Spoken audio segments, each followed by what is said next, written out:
वो आपको हम बता रहे हैं वेट के बारे में। आपको पता होगा कि अर्थ का वेट और मून का वेट में क्या रिलेशन है। अर्थ का वेट और मून के वेट में क्या रिलेशन है। मून का जो वेट होता है अर्थ के वेट का क्या होता है 1/6 होता है। इतना तो पता होगा। जो आपके मून का वेट होता है, मून पे अगर आपके वेट को जो है अर्थ पे आकर क्या हो जाएगा उसका 1/6 हो जाएगा। इतना तो इट मीन्स रिलेशन यही है हमारा, weight of moon equal to weight of earth upon 6, यही है ना। इसी को कहीं कहीं ऐसा लिखा रहता है, चलो इसको भी पूरा लिख देती हूँ।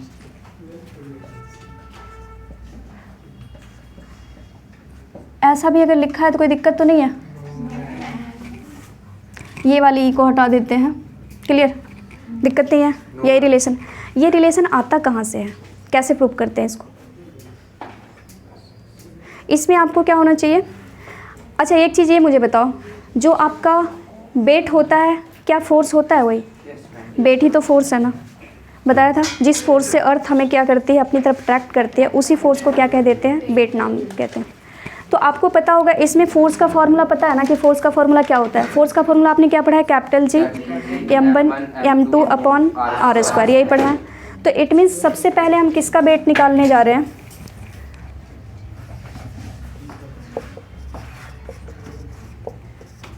अर्थ के ऊपर का वेट निकालने जा रहे हैं। तो अर्थ के ऊपर वेट निकालने के लिए आपको इसमें कुछ चीज़ें पता होनी चाहिए। इट मीन्स वेट निकालने का तरीका आपका फॉर्मूला यही लिखोगे। फोर्स का फॉर्मूला है तो वेट का फॉर्मूला होता है। अब यहाँ पे देखो क्या करेंगे, इसमें वैल्यू पुट करते हैं कैपिटल G। जो आपका पहला वाला मास है वो कौन सा मास हो जाएगा, मून का मास, अर्थ का मास हो। हम अर्थ का निकालने जा रहे हैं तो किसका हो जाएगा, अर्थ। तो इसको क्या मैं ऐसा लिख दूँ, मास ऑफ अर्थ। सेकेंड वाला क्या हो जाएगा, उस अर्थ के ऊपर जो ऑब्जेक्ट रखा हुआ है उसका, अर्थ के ऊपर कोई ना कोई ऑब्जेक्ट रहा होगा ना, तो उस ऑब्जेक्ट का। तो इसको क्या कर देते हैं, चलो इसको मैं ऐसा ही लिख दूँ, यमू लिख दो या फिर कुछ भी लिख दो, यमी लिख दिया। यहाँ पे आप लिख भी सकते हो कि जो आपका लेट कर लो,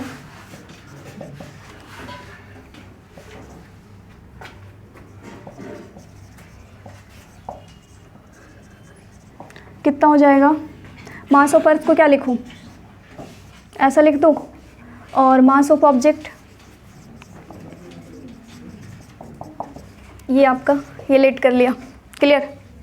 तो अब देखना ये हो गया अपॉन r² या फिर d² जो भी लिखना है लिख लो। चलो r² ही लिख देते हैं। r क्यों लेते हैं, क्योंकि मैंने बताया था आपको वो डिस्टेंस कैसा होता है, आपका सेंटर टू सेंटर डिस्टेंस होता है। तो यहाँ से हमारा ये निकल गया। अब हम निकालने जा रहे हैं किसका, मून का। वेट ऑफ मून जो आप निकालोगे तो उसमें आप क्या करोगे, सेम वहाँ पे आपका जो मून का मास हो जाएगा, क्या लिखोगे आप,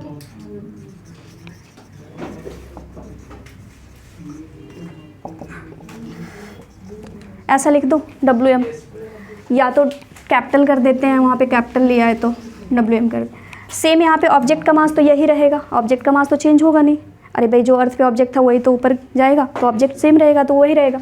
तो यहाँ पे आपका क्या हो जाएगा, कैपिटल G, और मून के लिए ऐसा लिखो, MM कहने का मतलब क्या है, मून ऑफ मास, और ये आपका ये रह गया।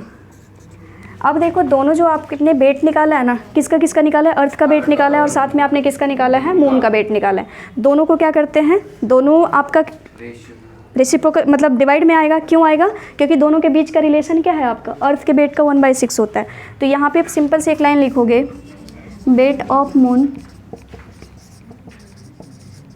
अपॉन वेट ऑफ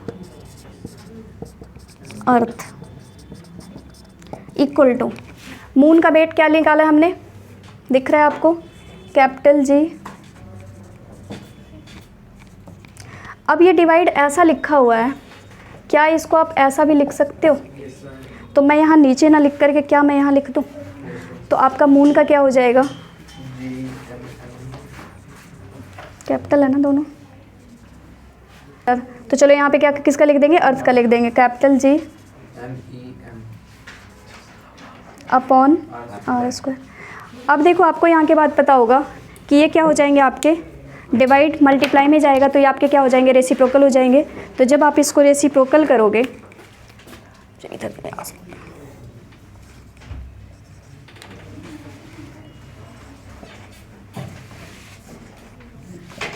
क्या यहाँ मल्टीप्लाई कर दूँ, ये आपका आर स्क्वायर ऊपर चला जाएगा और यहाँ पे आपका क्या हो जाएगा, capital G M E M. ठीक है यहाँ तक।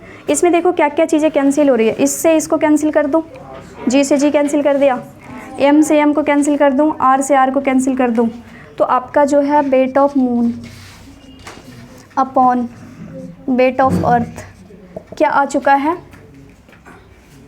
क्या आया बताओ।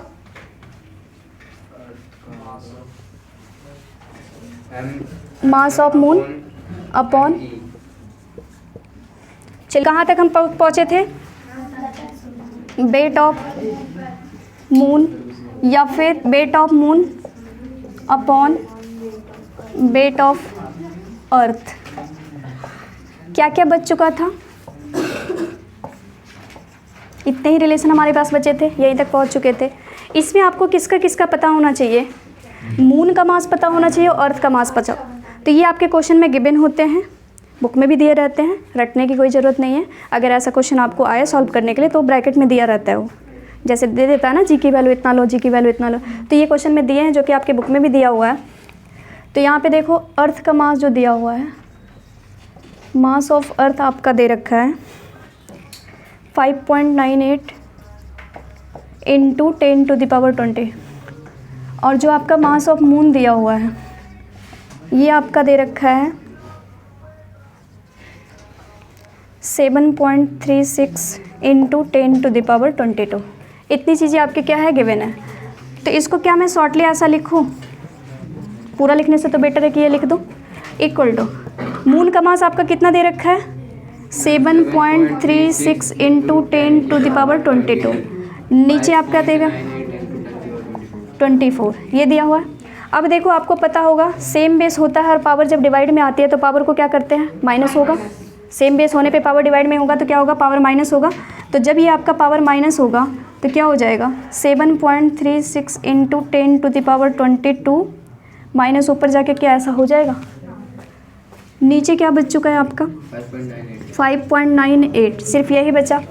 अब बताओ 22 में से 24 को माइनस करोगे तो कितना है, तो ये आपके आ जाएंगे यहाँ पे 7.36 इंटू 10⁻⁻2 अपॉन 5.98।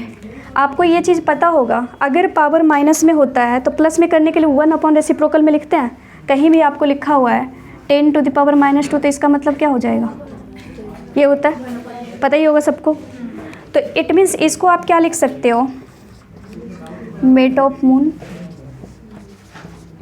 इसको आप लिखोगे यहाँ पे 7.36 इंटू, क्या मैं इसको ऐसा लिख दूँ और 1/10 का पावर 2 ना लिख करके क्या मैं डायरेक्टली 100 लिख दूँ, 10 का पावर 2 कहने का मतलब 100 ही हो गया।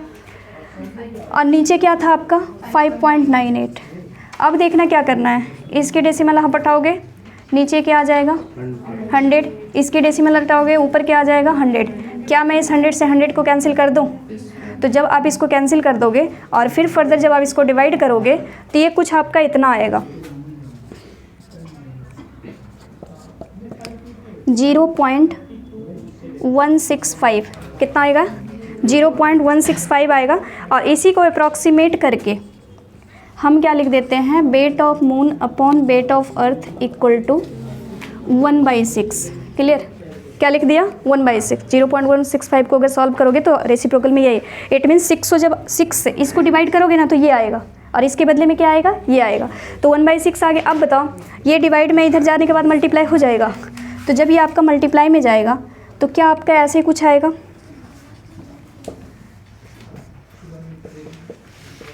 क्या ऐसा लिखेंगे, बड़ा छोटा छोटा स्टेप भी बताया मैंने।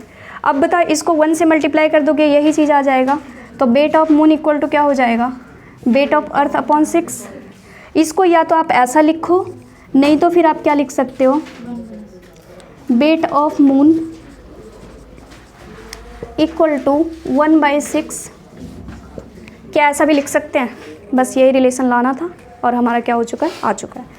अब बताओ इसमें किसी को कहीं कोई दिक्कत, सब यहाँ तक तो पहले कर चुके थे और यहाँ के बाद क्या किया, कुछ वैल्यू हमारे पास दिए रहते हैं, गिवन होते हैं, जो कि क्या कर दिया हमने वैल्यू को पुट कर दिया। बाकी नॉर्मल मैथ है, मैथ के स्टूडेंट आप हो तो इतना तो नॉर्मली सबको आता ही है। बताओ कोई दिक्कत नहीं है ना, ठीक है। देखना यहाँ पे, सुनना। आपका इस क्वेश्चन में गिवन क्या है, तो सबसे पहले गिवन पॉइंट आप लिख लो। एक ही चीज़ दिया हुआ है, क्या दिया हुआ है, मास दिया हुआ है। मास कितना दिया हुआ है आपका, 10 kg, ये दिया हुआ। आपसे पूछा है कि अर्थ का वेट बताओ और किसका वेट बताओ, मून का वेट बताओ। तो अर्थ का वेट बताने के लिए आपको पता होगा वेट निकालने का फॉर्मूला क्या होता है, mg होता है, यही पढ़ा है ना। तो मास आपको कितना दे रखा है और g की वैल्यू कितना लेना है, 9.8। देखना है यहाँ पे 9.8 डेसिमल हटाओगे 10 आ जाएगा। क्या इस 10 से 10 को कैंसिल कर दो तो आपका कितना आ जाएगा, 98। ये किस पे आ गया आपका, अर्थ का वेट मैंने निकाल लिया। मून का वेट निकालने के लिए आपको एक रिलेशन पता होगा, weight of moon equal to weight of earth upon 6। ये रिलेशन पता है ना। तो मून का वेट निकालने के लिए आप क्या करोगे, अर्थ का वेट आपने कितना निकाल लिया, 98/6। इसको कैंसिल आउट करोगे 49/3। 3 से जब आप इसको कैंसिल करोगे तो जो आपका मून का वेट आएगा कितना आ जाएगा, आई थिंक 16.33 आएगा, कुछ यही आएगा। और वेट निकाला है तो आपका यूनिट क्या हो जाएगा, न्यूटन में आएगा। वेट का यूनिट न्यूटन, जो फोर्स का यूनिट होता है वही न्यूटन होता है। अच्छा, एक सवाल मेरे आपसे है, अगर मैं पूछूँ आपका किसी ऑब्जेक्ट का मास है 40 kg, किसी ऑब्जेक्ट का मास है 40 kg, तो आप मुझे बताएं मून पे उसका क्या मास होगा। हाँ, किसी ऑब्जेक्ट का मास आपका 40 kg है तो मून पे आपका क्या मास होगा, 40 होगा। क्यों होगा, क्योंकि वेट चेंज होता है जी की वजह से, जी वैरी करते रहता है, बट मास चेंज नहीं होते, हर जगह फिक्स होता है, कांस्टेंट बोला था, मास इज कांस्टेंट एवरीवेयर, हर जगह कहीं चेंज नहीं होता है। क्योंकि वेट, अगर मैं आपसे वेट पूछती तो मून पे कुछ और हो जाता, क्योंकि वहाँ पे जी की वैल्यू कुछ और होती है, और अर्थ पे कुछ और हो जाता। बट मैंने आपसे क्या पूछा था, मास पूछा था। तो मास हर जगह क्या होता है, कांस्टेंट रहता है, क्योंकि मास का कोई फार्मूला ही नहीं होता। वेट का फार्मूला m/g होता है, बट क्या मास में g होता है, तो जब जी ही नहीं तो मास तो कांस्टेंट रह गया ना। तो मास कभी क्या होता है, चेंज नहीं होते, वो हर जगह क्या रहेगा, सेम रहेगा। चलो इनको नोट कर लो। देखना यहाँ पे मैं बता रही हूँ आपको, क्वेश्चन में क्या दिया हुआ है, एक ऑब्जेक्ट है जिसका वेट कितना दे रखा है, 10 न्यूटन दे रखा है। When major on earth surface, कहाँ का वेट दिया हुआ है, अर्थ सरफेस का वेट दिया हुआ है। सुनो इधर, अर्थ सरफेस का वेट कितना दिया हुआ आपका, 10 न्यूटन दिया हुआ है। तो इट मीन्स क्या मैं इसको गिवन में ऐसा लिख सकती हूँ, अर्थ के सरफेस पे अगर वेट दिया हुआ है तो वेट ऑफ अर्थ ही तो है, अर्थ का ही तो वेट दिया हुआ है 10 न्यूटन। उसके बाद आपसे पूछा गया है कि मून पे क्या होगा, वेट निकालने हैं। तो क्या फिर से रिलेशन वही निकालोगे, मून का जो वेट होता है क्या होता है, अर्थ के वेट का कितना होता है, 1/6 होता है, यही होगा। तो अर्थ का 1/6 होता है, तो अर्थ का कितना दे रखा है आपको, मून का वेट कितना हो गया, 10/6। 6 को 10 से डिवाइड करोगे, 3 2 जा, और ये कितना हो जाएगा 5, और 5/3 आ जाएगा, 5/3 आएगा। और अगेन फिर आप इसका वेट, मून का वेट निकालोगे तो कितना आ जाएगा, 1.67, 1 पॉइंट क्या हो जाएगी आपकी 67 न्यूटन हो जाएगा। न्यूटन क्यों लिखा, क्योंकि वेट निकालना था इसलिए ऐसा हो जाएगा। बड़ा आसान सा क्वेश्चन था और आपसे हो गया होगा। चलिए ठीक है, इस वाले क्वेश्चन में आपको निकालना क्या है, ग्रेविटेशनल फोर्स निकालना है। किसका ग्रेविटेशनल फोर्स निकालना है, अर्थ के सरफेस के ऊपर एक ऑब्जेक्ट रखा हुआ है। अर्थ के सरफेस के ऊपर क्या रखा हुआ है, एक ऑब्जेक्ट रखा हुआ है। मान लो ये आपका अर्थ है, ओवल शेप ही होता है, अंडाकार शेप होता है। तो और इसके सरफेस के ऊपर क्या रखा हुआ है, एक ऑब्जेक्ट यहाँ पे रखा हुआ है, जिसमें क्वेश्चन में कुछ पार्ट गिवन है आपका, कुछ का मास दिया हुआ है, जिसमें पहला मास क्या किसका दिया हुआ है, गिवन पॉइंट में हम देखते हैं मास ऑफ अर्थ। अर्थ का जो मास दिया हुआ है आपके पास दिया हुआ है 6 × 10⁻24 kg। ऑब्जेक्ट का मास भी आपका दिया हुआ है, कितना दिया हुआ है, 1 kg। मास ऑफ ऑब्जेक्ट जो आपका दे रखा है वो कितना गिवन है, 1 kg।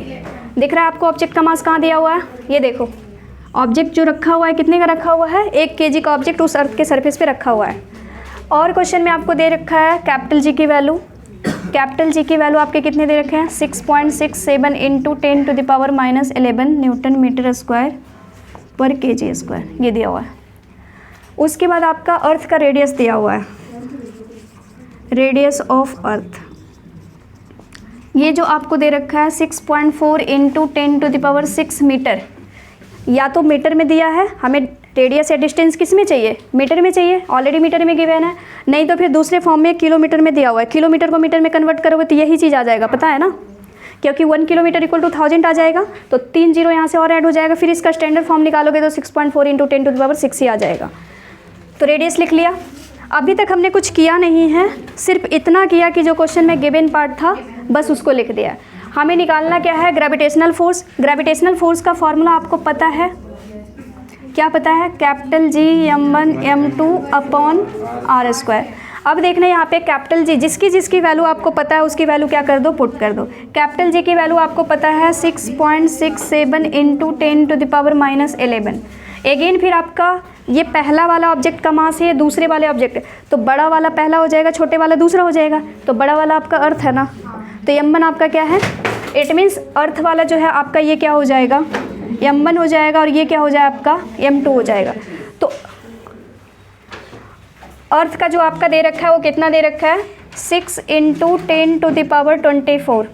अगेन फिर आपका इसका दूसरे वाले ऑब्जेक्ट का 1 kg दे रखा है, डाल दिया, और रेडियस जो दोनों के बीच का दे रखा है आपका, यहाँ पे रेडियस ऑफ अर्थ जो दे रखा है 6.4 × 10⁻6 स्क्वायर कर दिया। अब देखना यहाँ पे क्या करते हैं, सेम बेस दिख रहा है आपको, सेम बेस में पावर क्या हो जाता है, ऐड हो जाता है, क्यों, क्योंकि ये मल्टीप्लाई में है। तो आपका यहाँ से फोर्स की जो वैल्यू आएगी क्या आएगी, हम यहाँ पे ऐसा करते हैं, नंबर को अलग कर देते हैं, पावर को अलग कर देते हैं, तो 6.67 × 6 10⁻11 × 10⁻24। 1 का मल्टीप्लाई कर दिया, 1 दोबारा लिखते नहीं हैं क्योंकि 1 तो मल्टीप्लाई होकर के वही सेम चीज़ें आ जाएगा। अपॉन यहाँ पे बताओ, ये पावर ऑफ पावर में क्या पावर मल्टीप्लाई हो जाता है, तो जब ये पावर आपका मल्टीप्लाई हो जाएगा तो 6.4 आपके भी 2 बार आ जाएंगे, और इनटू क्या हो जाएगा, अब 24 में से 11 को माइनस करोगे तो कितना आ जाएगा, तो फोर्स इक्वल टू आपका आ जाएगा, आपकी जो फोर्स की वैल्यू आएगी वो कितनी आ जाएगी, 24 में से 11 माइनस कर दिया तो कितना आ गया, 13, तो 6.67 × 6 × 10⁻13 अपॉन में आपका आ जाएगा 6.4 × 6.4, नीचे 6.4 × 6.4। क्या मैं इस पावर, देखना ये पावर और ये पावर, ऊपर वाला जो पावर है 13 वाला पावर और ये 12 वाला पावर है, दोनों डिवाइड में है सेम बेस में, तो डिवाइड में पावर क्या हो जाता है, माइनस हो जाता है। क्या मैं इसको ऐसा लिख दूँ ऊपर जा कर के, तो नीचे वाला पार्ट हमारा ख़त्म हो जाएगा। अब देखना यहाँ पे फोर्स इक्वल टू क्या हो जाएगा, 6.67 × 6 × 10⁻1 लिखो या फिर 10 लिखो, बात तो बराबर ही है ना, 1 लिखना कोई कंपलसरी होता नहीं है। अपॉन में आपका हो जाएगा 6.4 × 6.4। देखना इसकी डेसिमल हम हटाते हैं, नीचे क्या आ जाएगा, 100 आ जाएगा। अगेन इसकी डेसिमल हटाओगे ऊपर 10 चला जाएगा, और इसकी डेसिमल हटाओगे फिर से 10 चला जाएगा, नीचे वाला ऊपर ही जाता है। अब देखना यहाँ पे ये 2 10 मिल करके इसको कैंसिल कर देगा, क्या बच चुका है आपका, फोर्स इक्वल टू 667 × 6, क्या मैं इसको लिख दूँ डायरेक्ट 60 अपॉन 64 × 64। अब यहाँ के बाद आपका काम है थोड़ा सा इसको इससे मल्टीप्लाई करें और इससे मल्टीप्लाई करें, फर्दर आप डिवाइड कर दें, करना चाहते हैं तो कर सकते हैं, नहीं तो फिर आप डायरेक्ट क्या कर दें, आंसर लिख दें। इस टाइप के क्वेश्चन का आंसर कितना आता है, अगर किसी अर्थ सरफेस के ऊपर 1 kg का ऑब्जेक्ट रखा हुआ है तो उसका वैल्यू कितना आ जाएगा फोर्स का, 9.8 न्यूटन। न्यूटन क्यों लगाएंगे, क्योंकि हमने क्या निकाला है, फोर्स निकाला है। अब बताएं किसी को दिक्कत इसमें, कोई परेशानी, आपकी मर्जी। अगर आपकी कैलकुलेशन बहुत ज़्यादा फास्ट है तो आप क्या कर ले, इसको इससे मल्टीप्लाई करो, इसको इससे मल्टीप्लाई करो, डिवाइड करो, वरना कैलकुलेशन अगर स्ट्रॉन्ग नहीं है तो आप करने की कोशिश ना करें, टाइम आपका ख़राब हो जाएगा और पता चला कि क्वेश्चन भी नहीं होंगे। इससे बढ़िया कि यहाँ के बाद आंसर तो यही आना है, तो डायरेक्ट लिख दो 9.8। क्लियर।